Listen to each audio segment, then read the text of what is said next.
Radhe everyone, आप सभी का हमारे चैनल में बहुत बहुत स्वागत है। आज का वीडियो भी मकर संक्रांति से रिलेटेड ही वीडियो है। तो आज की वीडियो में आप सभी के साथ शेयर करूंगी भगवान श्री राधा कृष्ण जी के आप चरण किस प्रकार धो सकते हैं। मकर संक्रांति पे क्या है, चरण धोने का भी बहुत ज़्यादा विधान है। बहुत सारे लोग चरण धोते हैं भगवान के, फिर उस चरण को पूरी साल वो उस चरण को चिन्नामित्त के रूप में पिया जाता है। तो चलिए मैं आपको दिखाती हूँ कि चरण धोने की जो प्रोसेस होती है, प्रक्रिया होती है, वो किस तरह से की जाती है। भगवान के चरण धोना मैं आप सबको दिखा रही हूँ। तो सबसे पहले आप कोई भी एक बर्तन ले लीजिए। अपने यूज़ का बर्तन आपको नहीं लेना है, जो आप भगवान की पूजा पाठ में यूज़ करते हैं उसी बर्तन का आपको यहाँ पर यूज़ करना है। सबसे पहले बना लीजिए, यहाँ पर स्वास्तिक बनाना है। आप चाहे तो हल्दी से बना सकते हैं, चंदन से बना सकते हैं, रोली से बना सकते हैं, आपकी इच्छा है। मैं बना रही हूँ यहाँ पर हल्दी से स्वास्तिक। तो देखिए इस तरह से स्वास्तिक बना लें आप। बीच में आपको चावल ज़रूर डालना है, इस चीज़ का याद रखें। कभी भी चौक या स्वास्तिक खाली नहीं रखा जाता, उस पर थोड़े से आप चावल ज़रूर डालें। फिर देखिए इसके बाद क्या है, आसपास आप चाहे तो थोड़े से पुष्प लगा सकते हैं। भगवान जी को आपको विराजमान कर दें। देखिए इस तरह से, देखिए हमने राधा कृष्ण जी को यहाँ पर विराजमान कर दिया है। तो इसी तरह से इनका पूजन किया जाता है। इनके आज के दिन चरण धोए जाते हैं। बहुत बहुत सौभाग्य से मिलता है भगवान जी के चरण का चिन्नामिर्त जो होता है, वो बहुत ज़्यादा सौभाग्य से हमें प्राप्त होता है। तो देखिए इस तरह से सबसे पहले हम राधा जी के चरणों को धोएंगे। तो देखिए इस तरह से चरणों को धोया जाता है और इन्हीं चरणों का पानी हमें पूरी साल पीना होता है। तो उसी भाव, उसी प्रेम से आपको राधा रानी के चरण भी धोना है और भगवान श्री कृष्ण के चरण भी इस तरह से देखिए धोना है। तो देखिए इसी तरह से चरण भगवान जी के धोए जाते हैं। प्रक्रिया यही है, आप अपने जो भी आपके देवी देवता हैं, जिनको भी आप मानते हैं, इसी तरह से उनके चरण आप धो सकते हैं। आपके गुरुजी हैं और आपकी इच्छा है कि आप उनके चरण धोकर पूरी साल चिन्नामित्त के रूप में लें, तो प्रक्रिया देखिए इसी तरह से रहेगी। उन्हें बिठा लें आसन पर। उसके बाद देखिए स्वास्तिक बनाकर एक प्लेट ले लें और उनके अंगूठों को आपको धोना है। इस चीज़ का याद रखें, सिर्फ अंगूठे धोए जाते हैं। ये भगवान जी हैं तो इनके हम चरण धो रहे हैं, वहाँ पर सिर्फ आपको अंगूठे धोना है। इसके बाद देखिए मैं भगवान को तो यहाँ पर स्नान भी करा रही हूँ, लेकिन गुरु जी को आपको स्नान नहीं कराना, उनके सिर्फ आपको अंगूठे धोए जाते हैं। तो आई होप आपको समझ चुके हैं। अगर कोई चीज़ आपको समझ में नहीं आती तो आप मुझे कमेंट बॉक्स में कमेंट कर दें, वहाँ से मैं आपको रिप्लाई ज़रूर करूँगी। इसके बाद देखिए हमने चरण भी धो लिए, लेकिन हम ये भगवान हैं, पूरे जगत के कर्ता धर्ता हैं, तो हम इनको सीधे स्नान कराएंगे। तो देखिए इसके बाद देखिए हम राधा रानी को स्नान करा रहे हैं, भगवान श्री कृष्ण को भी स्नान कराएंगे और इनका जो पानी है उसको हमें पूरी साल इकट्ठा करके रखना है अपने पास। अब आप बोलेंगे पूरे साल इकट्ठा कैसे रह सकता है, तो ऐसा कीजिए, आप एक बोतल ले लीजिए, बोतल में पूरा पानी इकट्ठा कर लीजिए, उसे फ्रिज वगैरह में आप रख सकते हैं। देखिए अभी तो मौसम ठंडा है, ख़राब भी नहीं होगा पानी, तो उस बोतल को, पानी को आप संभाल के रखें। आपको ये नहीं है पूरा ग्लास भर के पीना है, तो ऐसा नहीं करना। चिन्नामित्त के रूप में भगवान का ये पानी पिया जाता है। अगर बीच में ऐसा लगने लगे कि बोतल खाली हो रही है, तो आप चाहें तो उसमें और पानी मिला सकते हैं। आप डेली भगवान का पूजन करते हैं, अगर नहीं करते, आप पर नहीं हो पा रही है, तो आप सिंपल सादा पानी भी उसमें मिला सकते हैं। बोतल आपको साल भर तक खाली नहीं करनी है, ये प्रक्रिया आपको साल भर तक चलानी है, यानी 365 दिन तक आपको चिन्नामिर्त पीना है। इस चीज़ का आपको ध्यान रखना है। अगर बीच में आप डेली पूजा करते हैं तो भगवान जी का यही चिन्नामिर्त आप मिला सकते हैं। लेकिन मकर संक्रांति का क्या है, विशेष दिन माना जाता है। इस दिन जो पूजा पाठ की जाती है, जो दान पुण्य किया जाता है, उसका आपको 100 गुना फल जीवन में प्राप्त होता है। इसीलिए इस दिन का अत्यधिक महत्व है। तो चरण धोने का जो महत्व है ना, वो मकर संक्रांति के दिन विशेष माना जाता है। तो देखिए इसके बाद आप अच्छे से टॉवेल जो भगवान के लिए आपने निकाल रखी है, उससे आप चरण अच्छे से उनके पोंछ लें, पूरा शरीर पोंछ लें और इस पानी को बहुत संभाल कर आपको रखना है। पुष्प आप अलग से निकाल के रख लें, वो सरा दें आप, लेकिन पानी को किसी बोतल वगैरह में भर लें। फिर इसके बाद हम सुगंधित इत्र से करेंगे भगवान राधा कृष्ण यानी जुगल जोड़ी की मसाज करती हूँ मैं यहाँ पर इत्र से मसाज करना पसंद करती हूँ। आप चाहें तो किसी ऑयल से भी मसाज कर सकते हैं, जैसे सरसों का ऑयल हो, भगवान के लिए आप निकाल के रख सकते हैं। तिली का तेल सर्दियों में बहुत अच्छा माना जाता है, तो तिली के तेल से भी आप मसाज कर सकते हैं। तो मैं यहाँ पर विधान ये है कि भगवान को स्नान के बाद हमेशा सुगंधित तेल लगाया जाता है, तो कोशिश करें आप हमेशा सुगंधित तेल ही भगवान को आप लगाएं। अगर आप सरसों और तिली का तेल अगर लगाना चाहते हैं तो स्नान से पहले लगाएं। स्नान के बाद आपको सुगंधित तेल ही भगवान को लगाना है, तो इस चीज़ का आप ध्यान रखें। इसके बाद देखिए आप पोशाक पहना दें भगवान को। मकर संक्रांति के दिन आप चाहे तो नई पोशाक भगवान जी के लिए ला सकते हैं, बहुत अच्छे लगते हैं। देखिए त्योहारों के दिन अगर भगवान जी बड़े सज धज कर बैठे हों मंदिर में तो बहुत प्यारे लगते हैं, बहुत ज़्यादा पॉजिटिविटी आती है हमारे घर में। अगर है तो ले ले आ सकते हैं आप, अगर नहीं है तो कोई दिक्कत वाली बात नहीं है। जो भी आपके पास पुरानी पोशाक रखी हो उसको भी उसी प्रेम और भाव से आप भगवान श्री कृष्ण को पहना सकते हैं, बहुत प्रेम पूर्वक उसे वो स्वीकार कर लेंगे। तो देखिए हमारे पास ये पोशाक है, हमने ये भगवान को पहनाई है आज। येलो कलर की पोशाक है, बहुत ही प्यारी सी और सुंदर सी पोशाक है।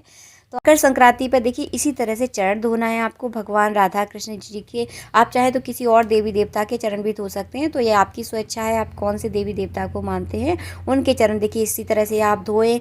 इसी तरह से देखिए उनको नई पोशाक ज़रूर पहनाएं, फिर उसके बाद करेंगे हम पूजन। तो देखिए यही एक बढ़िया सी विधि है भगवान जी के चरण धोने की, और चरण धोने से बहुत ज़्यादा पुण्य हमें अपने जीवन में प्राप्त होता है। तो इसके बाद देखिए हमें माला वगैरह जो भी उनका श्रृंगार होता है, मैं हमेशा सिंपल सादा श्रृंगार ही करती हूँ, बहुत ज़्यादा पोता पाती नहीं करती भगवान की। तो बस सिंपल सी उन्हें माला पहना दूँगी। इसके बाद देखिए तिलक लगा दूँगी, चंदन का टीका ज़रूर लगाएं यहाँ भगवान जी को। राधा जी को रोली का आपको टीका लगाना है। इसके बाद देखिए मैंने यहाँ पर बाल लगा दी है, और इसके बाद पहना दूँगी भगवान जी को मुकुट। तो भगवान जी हो जाएंगे हमारे बहुत सुंदर बनकर तैयार, बहुत प्यारे लगते हैं भगवान। जब बहुत ज़्यादा खूबसूरत लगते हैं ना तो दिल बहुत ज़्यादा मतलब खुशी से झूम उठता है, बहुत मतलब ऐसा लगता है कि भगवान को बस निहारते रहो। बहुत प्यारे लग रहे थे आज हमारे भगवान जी। इसके बाद देखिए मैं इसी तरह राधा जी को भी देखिए मैंने तैयार कर दिया है। इस तरह देखिए आप तैयार कर दे भगवान को, और बहुत प्यारे और सुंदर जोड़ी लग रही थी राधा कृष्ण जी की। आप बहुत सारे नामों से पुकार सकते हैं, जैसे जुगल जोड़ी बोला जाता है, युगल किशोर जोड़ी भी इनको बोला जाता है, जुगल सरकार इनको बोला जाता है। तो जो भी आपके मन में प्रेम भाव से भगवान को पुकारेंगे वो आपके पास चले आएंगे। ये इन्हीं नामों से खासकर इनको बुलाया जाता है। तो देखिए रेडी हो चुके हैं, तो चलिए अब बताती हूँ मैं आपको इसके बाद क्या करना है।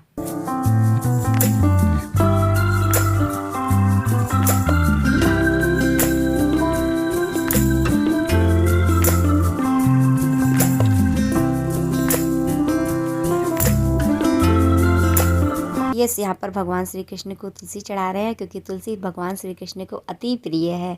तो देखिए हमने तुलसी चढ़ा दी है। इसके बाद देखिए यहाँ पर हम खिचड़ी भगवान के निमित्त ज़रूर निकालेंगे। तो देखिए दालें और चावलों को आप मिक्स कर कर देखिए जितना भी आप दान करना चाहते हैं, ये आपकी इच्छा है कि कितना दान करना चाहते हैं, उसी हिसाब से आप दान की खिचड़ी भगवान के सामने लाकर रख दें। उस पर दक्षिणा आपको ज़रूर रखनी है, और भगवान के पास चढ़ाकर, क्योंकि आपने भगवान के निमित्त वो खिचड़ी निकाली है, तो उसके बाद चढ़ाने के बाद आप जाकर उसे मंदिर में जाकर दे आएँ, दान कराएं। मतलब भगवान के निमित्त निकाली है तो आपको दान करनी है। उसके बाद आपको मिठाई ज़रूर चढ़ानी है, मिठाई भी आपको दान ज़रूर करनी है। तिली से बनी हुई मिठाई आज के दिन दान की जाती है। आप मिठाई नहीं ला सकते, आप गुड़ और तिली भी दान कर सकते हैं, तो आपकी इच्छा है। तो इस तरह से देखिए आपको दान ज़रूर करना है, क्योंकि आपने भगवान के चरण धोए हैं, तो भगवान के निमित्त आपने ये सारा सामान निकाला है। तो आप जाके मंदिर में, आपको मंदिर में जाकर उनके पुजारी को आपको देना है। इस चीज़ का आप ध्यान रखें। आज के दिन खिचड़ी ज़रूर बनाई जाती है मकर संक्रांति के दिन, तो अपने घर में आप खिचड़ी ज़रूर बनाएं। भगवान श्री कृष्ण का, यहाँ पर राधा जी का आपको भोग ज़रूर लगाना है खिचड़ी का। देखिए इसके बाद हम आरती करेंगे, आरती करें। और जब देखिए साल भर तक आपको भगवान जी का ये चिन्नामृत पीना है। इसके बाद जब मकर संक्रांति आती है साल भर पीने के बाद, तो भगवान श्री कृष्ण के लिए भी आपको कपड़े लेकर आना है, राधा रानी के लिए भी आपको कपड़े लेकर आना है। आप चाहे तो भगवान जी की पोशाक ला सकते हैं, आप चाहे तो अच्छे जैसे हम लोग पहनते हैं उस हिसाब के कपड़े ला सकते हैं, और जाकर उनके निमित्त आपको पूरा, राधा रानी के लिए पूरा श्रृंगार का सामान लाना है, और कृष्ण जी के लिए भी आपको पूरे कपड़े लेकर आना है, और उनके निमित्त आपको रखना है। और फिर जाकर किसी मंदिर में आप जाकर दान कर सकते हैं। खिचड़ी और तिली तो आपको दान करना ही करना है। ये आप खिचड़ी मकर संक्रांति पर क्यों दान की जाती है? क्योंकि खिचड़ी दान करने से आपके यहाँ पर लक्ष्मी की प्राप्ति होती है। कभी भी आपके यहाँ लक्ष्मी की कमी नहीं होती अगर आप मकर संक्रांति के दिन खिचड़ी दान करते हैं। मकर संक्रांति जो होती है बहुत विशेष दिन होता है। दान करने से हमारा शनि बहुत अच्छा हो जाता है, इसीलिए मकर संक्रांति के दिन तिली दान की जाती है। और मकर संक्रांति विशेष और बहुत खास दिन माना जाता है। इस दिन दान करने से आपको 100 गुना फल प्राप्त होता है। संक्रांति का दिन इसीलिए विशेष माना जाता है दान पुण्य के लिए। तो देखिए भगवान के चरण कैसे धोए जाते हैं, विधि मैंने आपको पूरी तरह से दिखा दी है। तो इसी तरह से देखिए आप अपने गुरुजी के चरण धो सकते हैं। तो आपको गुरुजी के चरण धोना है। उसके बाद देखिए हाल की हाल आप चाहें तो गुरुजी को आप वस्त्र दान कर सकते हैं। आप चाहें तो साल भर बाद भी दे सकते हैं, आप चाहें तो हाल की हाल दे सकते हैं। देखिए आजकल ये चरण हो गया है कि साल भर बाद थोड़ा लंबा समय हो जाता है तो हाल की हाल दान पुण्य कर दिया जाता है। तो आप चाहें तो जिस समय आप चरण धो रहे हैं उसी समय आप गुरुजी के लिए अच्छे से वस्त्र लेकर आए, उनके लिए अच्छी सी दक्षिणा दे के, क्योंकि देखिए गुरु का जो स्थान होता है वो बहुत अत्यधिक ऊंचा होता है। आप गुरु का जितना मान सम्मान करेंगे आपके जीवन में उतनी ही खुशहाली आती है, बहुत ज़्यादा आपको अपने जीवन में तरक्की मिलती है। तो गुरु का जितना मान सम्मान आप कर सकें उतना ज़रूर करें। उनके निमित्त आप खिचड़ी ज़रूर दान करें, उन्हें तिली से बनी हुई मिठाई जो भी उनको पसंद है वो आप उनके लिए ज़रूर लेकर आएँ और उनका आशीर्वाद आप ज़रूर लें। चरण गुरुजी के आप ज़रूर छुएं, क्योंकि अगर गुरुजी का आशीर्वाद अगर आपके सिर पर है तो मतलब आपके फिर क्या कहने, मतलब गुरुजी का अगर जिसके ऊपर आशीर्वाद होता है उसका जीवन धन्य हो जाता है, कभी कोई कमी उसके जीवन में नहीं आती। तो देखिए इसी तरह से आपको दान पुण्य करना है भगवान के लिए भी। इसी तरह से आप चाहे तो हाल की हाल कपड़े दान कर सकते हैं, आप चाहे तो साल भर बाद भी दान कर सकते हो, तो आपकी इच्छा है। देखिए अगर आपके पास इतना सामर्थ्य है तो आप अच्छे से कपड़े भगवान जी के लिए लेकर आएँ, भगवान जी के भी आप नई पोशाक ज़रूर लेकर आए। और आप चाहें तो देखिए सुहाग का सामान, साड़ी और भगवान जी के लिए धोती कुर्ता आप लेकर आए और मंदिर में उन्हें दान करें। देखिए आप डबल दान हो जाएगा, एक तो आप भगवान के लिए भी लेकर आ रहे हैं और दूसरा आप मंदिर में भी दान कर रहे हैं। तो ये जो दान पुण्य जो होता है ना, हमारे पता नहीं कब कब कौन से जीवन में काम आ जाता है। तो आपको दान पुण्य आज के दिन ज़रूर करना है। ये एक विशेष ओकेज़न है जब आप इन्हीं छोटे छोटे चीज़ों के द्वारा आप दान पुण्य कर सकते हैं। आई होप आपको हमारे द्वारा दी गई जानकारी पसंद आई है। अगर वीडियो अच्छा लगता है तो वीडियो को आप लाइक ज़रूर करें। अगर हमारे चैनल पर आप पहली बार आए हैं तो हमारा चैनल सब्सक्राइब करना बिल्कुल ना भूलें। मिलते हैं आप सबसे नेक्स्ट वीडियो में। जब तक के लिए जय श्री राधे मित्रों। राधे राधे मित्रों।